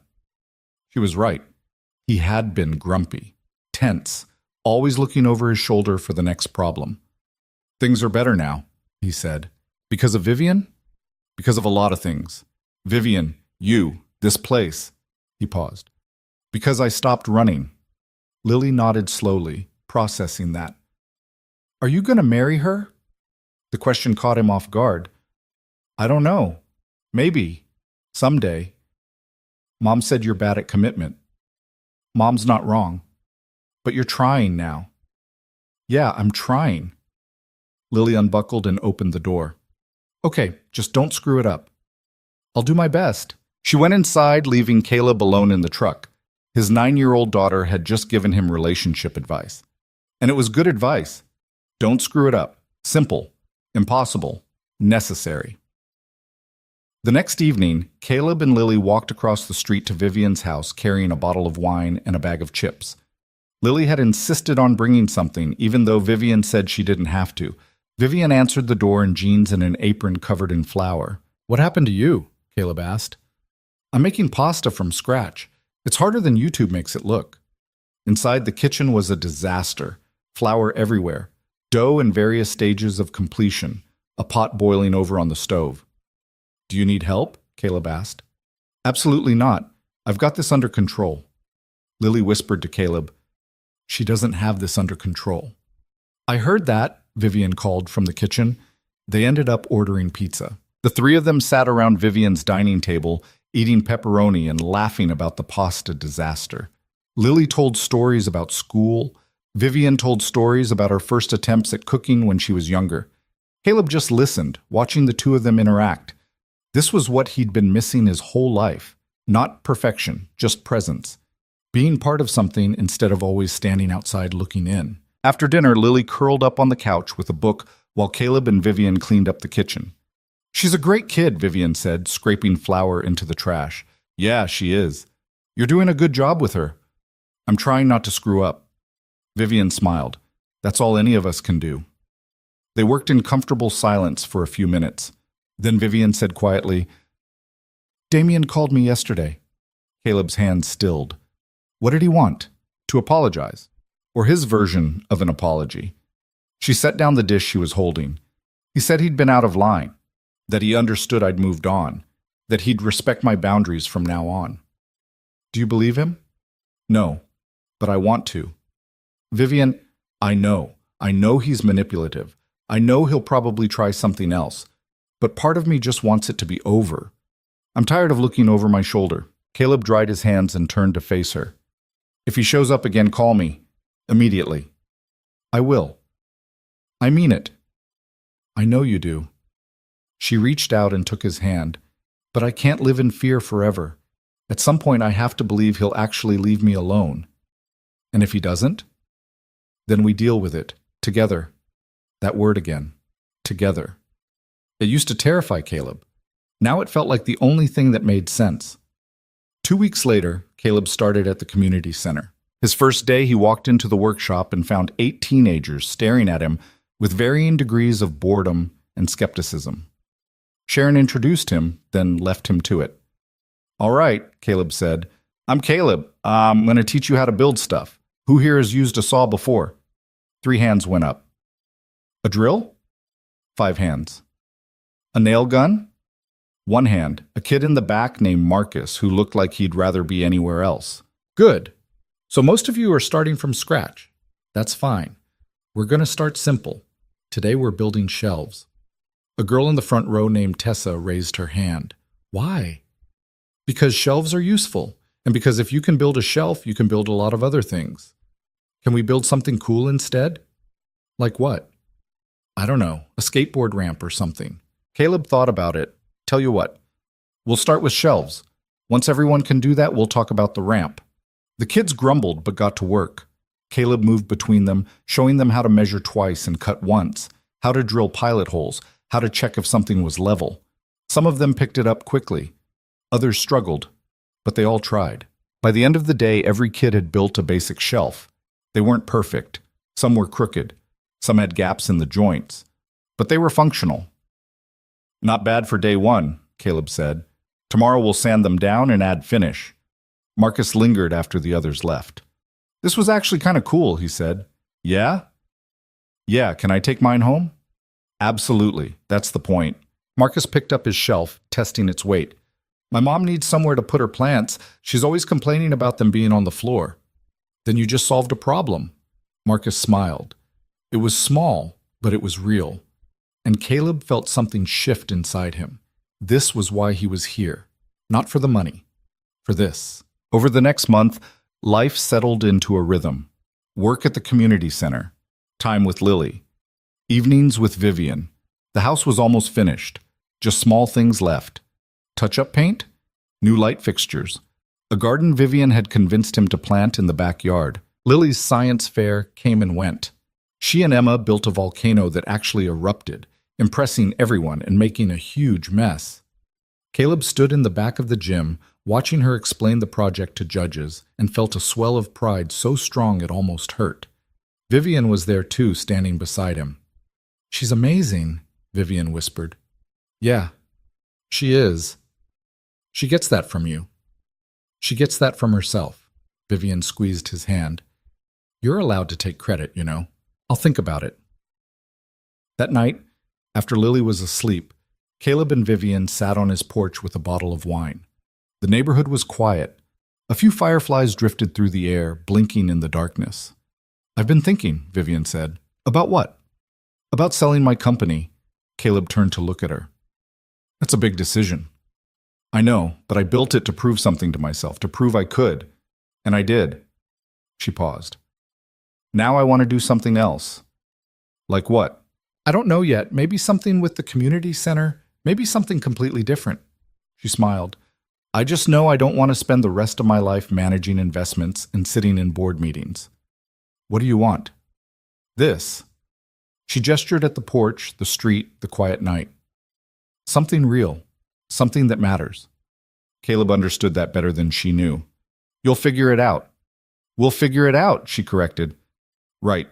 We." They sat in comfortable silence, the wine slowly disappearing from the bottle. Then Vivian's phone buzzed. She glanced at it, and her expression changed. "What?" Caleb asked. "It's from Damien's lawyer. They're dropping the restraining order appeal." "That's good, right?" "It means he's finally giving up." Vivian let out a long breath. "It's over." "You sure?" "As sure as I can be." Caleb wanted to believe it, wanted to think Damien had finally accepted reality and moved on. But something in his gut said it wasn't that simple. He was right. 3 days later, Damien showed up at the community center. Caleb was in the workshop with his students, helping a kid named Jordan cut a piece of plywood when Sharon poked her head in. "Caleb, someone's here to see you." "Can it wait?" "He says it's urgent." Caleb frowned but told the kids to take a break. He walked out to the lobby and found Damien standing there in another expensive suit, looking completely out of place among the worn furniture and kids' artwork on the walls. "What are you doing here?" Caleb asked. "I came to talk, man to man." "We have nothing to talk about." "I disagree."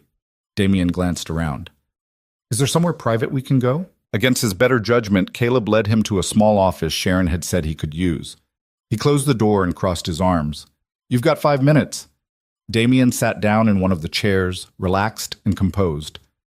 "I want to make you an offer." "Not interested." "You haven't heard it yet." "Don't need to." $200,000. The number hung in the air between them. Caleb's mind raced. 200,000.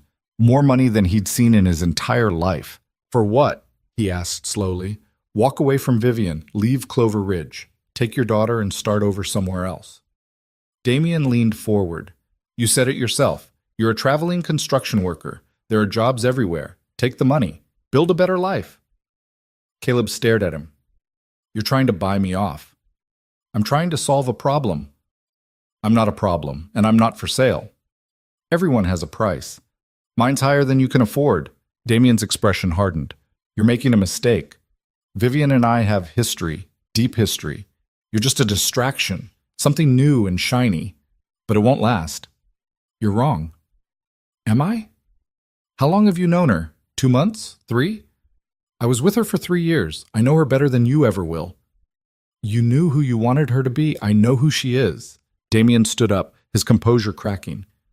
"You think you're some kind of hero? You're nobody, a broke single dad living in a dump. You can't give her what she needs." "And you can?" "I can give her everything." "Except the one thing she actually wants," Caleb said quietly. "Freedom." Damien's face flushed red. For a moment, Caleb thought he might actually swing, but then he smoothed his suit jacket and forced a smile. "This isn't over," Damien said. "Yeah, it is." Caleb opened the door. Damien walked out without another word, his footsteps echoing down the hallway. Sharon was waiting near the entrance, arms crossed. Everything okay? She asked. Yeah, just someone who can't take no for an answer. Want me to ban him from the property? That'd be great, actually. Sharon nodded. Consider it done. That evening, Caleb told Vivian about Damien's visit. They were sitting in her living room, Lily upstairs in the guest room doing homework. 200,000, Vivian said slowly. He offered you $200,000. Yeah. And you turned it down. Of course I did. Vivian was quiet for a long moment. That's more money than most people see in a lifetime. I know. You could have paid off your debts, given Lily everything she needs, started fresh. I already have everything I need. Vivian's eyes filled with tears. I'm not going anywhere, not for money, not for anything. He took her hand. I meant what I said. I'm staying. She kissed him then, hard and desperate, like she was trying to convince herself it was real. When they pulled apart, she was crying. I love you, she whispered. It was the first time either of them had said it. The words hung in the air, fragile and huge. I love you too, Caleb said. And he meant it, more than he'd ever meant anything in his life. The next morning, Damien's SUV was parked outside Vivian's house again. Caleb saw it when he was taking out the trash. His first instinct was to march over there and drag Damien out of the car. But then he remembered what Vivian had said. She needed to handle this herself. He called her instead. He's outside, Caleb said. I know, I can see him. Want me to come over? No, I need to do this. Caleb watched from his porch as Vivian walked outside and crossed the street to Damien's SUV. She leaned down to the window.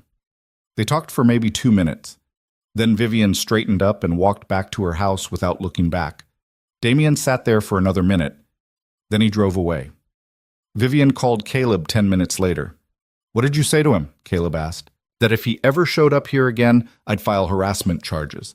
That I'd use every resource I have to make sure he faced consequences. And that I didn't love him, that I never really did. How'd he take it? Like a man who finally realized he'd lost. Think he'll actually stay away this time? I don't know, but I'm done being afraid of him. Caleb could hear the strength in her voice, the certainty. This was the Vivian who'd built a fortune from nothing, who'd survived everything Damien had thrown at her. She was going to be okay. They were going to be okay. 3 months later, on a Saturday in late summer, Caleb stood on his front porch and looked at the house. It was finished, every room painted, every fixture replaced, every crack patched. The roof was solid, the plumbing worked. The electrical didn't spark anymore. It was clean and whole and lived in. It was home. Lily came outside carrying a plate of cookies she and Vivian had made. They were lopsided and slightly burned, but they tasted good. You gonna stand there all day? Lily asked. Maybe. That's weird. I'm appreciating what we built. We built cookies. I meant the house. Oh, that too. Vivian came outside, wiping flour from her hands. Ready? For what? Caleb asked. The barbecue. People will be here in an hour. Right. The barbecue. They'd invited half the neighborhood, plus the crew from the barn, plus some of the kids from the community center. It was going to be chaos. Caleb couldn't wait. People started arriving at 2. Roger and his wife, Marco and his girlfriend, James and Tony, Sharon from the community center, Mrs. Patterson from Lily's school, Emma and her parents, the Hendersons, who'd sold them the barn and insisted on seeing what they'd done with it. The yard filled with voices and laughter. Caleb manned the grill, flipping burgers and hot dogs. Vivian circulated with drinks. Lily and Emma ran around with some of the other kids, playing some complicated game that seemed to involve a lot of shrieking. At one point, Roger pulled Caleb aside. You did good, boss, Roger said. With all of this. Couldn't have done it without you guys. Sure you could have. Would have just taken longer. Roger clapped him on the shoulder. Proud of you. The words hit harder than Caleb expected. Roger wasn't the sentimental type. Hearing it from him meant something. Thanks, Caleb managed. As the sun started to set, people gathered in clusters around the yard. Someone had brought a guitar. Someone else started a fire in the pit Caleb had built last week. The smell of wood smoke mixed with the smell of burgers and the sound of conversation. Caleb found Vivian sitting on the porch steps, watching the scene with a soft smile. This is nice, she said. Yeah, it is. You ever think you'd have this? No, never. She leaned her head on his shoulder. Me neither. They sat there in comfortable silence, watching their people, their community, their life unfold in front of them. Then Caleb reached into his pocket and pulled out a small box. Vivian's eyes widened. Caleb, wait, let me say this. He took a breath. I've spent my whole life running, from jobs, from relationships, from anything that required me to stay in one place and actually commit. And I told myself it was because I was chasing something better. But really, I was just scared. Vivian took his hand. Then I met you, Caleb continued. And for the first time, I wasn't scared anymore. Or maybe I was, but I wanted to stay anyway. You saw something in me I didn't see in myself. You believed I could be better. And you were right. He opened the box. Inside was a simple ring. Nothing flashy, just a band with a single small stone. It's not much, Caleb said. I can't buy you yachts or diamonds or anything like what Damien could, but I can promise you I'll show up every day. I'll do the work. I'll stay. Vivian was crying now, tears streaming down her face. So, Caleb said, his voice shaking slightly, will you marry me? Yes, Vivian said immediately. Yes, absolutely yes. He slipped the ring onto her finger. It fit perfectly. Then she kissed him, and somewhere behind them, people started cheering. Caleb had forgotten they had an audience. Lily pushed through the crowd and threw her arms around both of them. Finally, she said, I thought you'd never ask. Caleb laughed. Vivian laughed. And for a moment, everything was perfect. Not because there were no problems. Not because life would be easy from here on out. But because they'd built something together, something real and solid and worth fighting for. Later that night, after everyone had left and Lily had gone to bed, Caleb and Vivian sat on the porch in the quiet. The fireflies were out again, drifting through the darkness. What are you thinking? Vivian asked. That I spent so many years looking for something I couldn't name, and it was here the whole time. What was? Home. He looked at her. Not the house, not the place. Just the feeling of being where I'm supposed to be. Vivian squeezed his hand. You're exactly where you're supposed to be. So are you. They sat there as the night deepened, the stars coming out one by one overhead. Somewhere down the street, a dog barked.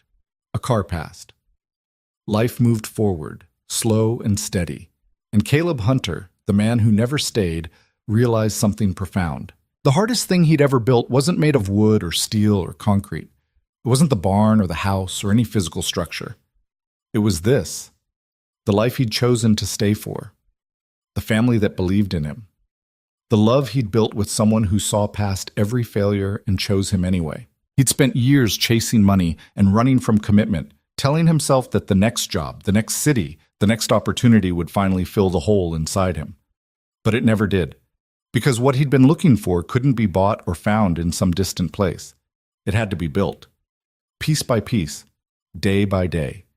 With patience and effort and the willingness to stay even when things got hard. And the truth was, staying was harder than running. It required showing up when you didn't feel like it, doing the work even when no one was watching, being honest about your failures and trying to do better. But it was worth it. Every single day of effort, every moment of doubt. Every time he chose to stay instead of leaving, because this was what it meant to be human. Not perfect, not polished, just present, just trying. Vivian rested her head on his shoulder, the ring on her finger catching the porch light. I'm glad you stayed, she whispered. Me too. And he meant it, down to his bones. For the first time in his life, Caleb Hunter was exactly where he belonged. Not because he'd found perfection, but because he'd stopped running long enough to build something that mattered. A home, a family, a life. And that was enough. More than enough. It was everything.